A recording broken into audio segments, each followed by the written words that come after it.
Watch and burn. Hey everyone. So tonight I want to discuss, which is, I'm actually not sure if this is my favorite Paranormal Activity, but I'm going to be discussing Paranormal Activity 5, the marked ones. Now this and the third one are my favorites, and these two will constantly go head to head in my head to sort of Thunderdome out who's going to be the ultimate favorite or my ultimate favorite entry in the Paranormal Activity series. But I just love the third one because it shows even more of Katie and Christie's story, and I love getting to meet the mother and the grandmother, and the 80s connection to the midwives was very cool. But then the marked ones, it dived just as deep into the mythology. Actually, no, wait. It dove deeper into the mythology aspect of the Paranormal Activity series because of the neighbor downstairs, Anna, through which the lead protagonist, who later becomes the antagonist, Jesse, what he discovers through finding a trap door in Anna's apartment, he finds this thing down there that has pictures of him with his mom, and how it seems like there are babies or women that are marked to sort of give birth to these kids that will serve the midwives. And I got a little ahead of myself there. The plot of Paranormal Activity 5 is this is showing, like I had just explained, how it seems like certain mothers are marked, and then they're the children that they give birth to, and it seems that they're predominantly male children. They're going to be used by Toby in some way. And that becomes abundantly clear throughout the course of this when the neighborhood's sort of straight-A student valedictorian, Oscar, whose brother Arturo is a big-time local gangster. Oscar's, like I said, he's a good kid, goes to school, does everything right, and he falls victim to Anna. And if I'm not mistaken, he even attempts to warn Jesse against the treacherous situation that Jesse finds himself in the middle of, unbeknownst to him. Of course, Jesse has no idea.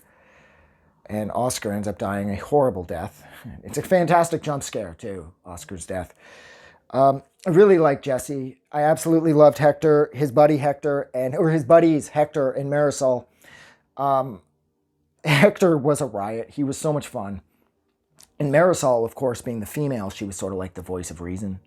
You know, she's the more sensible of the three, and she's attempting to sort of, piece together this midwife mystery. And the three of them together, they did a really good job with the characters in this movie, because I believe Jesse, I believe Hector, and I loved Marisol, and I loved the three of them together. I also loved Jesse's grandmother, Irma. She was absolutely adorable. I also liked how they used Simon Says to sort of have Toby communicate with them through this. Like, there's that one part where Jesse asks, like, are you good? And the thing says no. And Jesse gets all these powers as the result of being one of the marked ones. So at the beginning, it's very cool. Like, he can levitate, he can float. And him and Hector were about to be jumped by these two guys when they were out playing basketball. And Jesse uses his sudden super strength and knocks the fucking guys like 30 feet back. And like I said, at first, they're making fun YouTube videos, and it's kind of cool how he can levitate. But things spiral out of control for Jesse pretty fast. And like I said a couple minutes ago, he very quickly goes from being the protagonist to the antagonist, because Demon Jesse, like Toby Jesse, he's fucking bad news. He kills his grandmother by tossing her down a flight of stairs. And he's fucking with the family dog. Like, he's using his, like, witchy powers to keep the dog on the ceiling. And Hector is so sweet. And Hector's like, Marisol is like the brains. Hector is the heart. And Jesse was sort of like the courage. Except now Jesse's the problem. And so you have the heart and the head trying to navigate their way through without the courage, because suddenly the person that's defined as the courage is suddenly becoming the problem. So Marisol and Hector go to Oscar's brother Arturo and said, look, man, our friend Jesse, I think the same thing that's happened to your brother is happening to him, and we need your help. And Arturo says, fuck it, let's do it. And him and his buddies have guns. And they end up at the grandmother's house, Christy and Katie's grandmother's house. And it is now sort of like midwife central. There's some shootings and that. And then Hector goes through the door that he was not supposed to go through. They discover earlier on in the movie, in one of the books that they took from Anna's place, that there's this door that gives you great power and it leads to places, and it doesn't lead anywhere good. So everything's falling apart and Hector finds himself having to use the door. And that is like one of the best twist endings or reveal endings I've ever seen in like a horror movie in general. When Hector goes through the door and he in the midwife's HQ and he comes out in Katie and Mika's house at the end of the first movie, I did not see that coming. That was absolutely brilliant.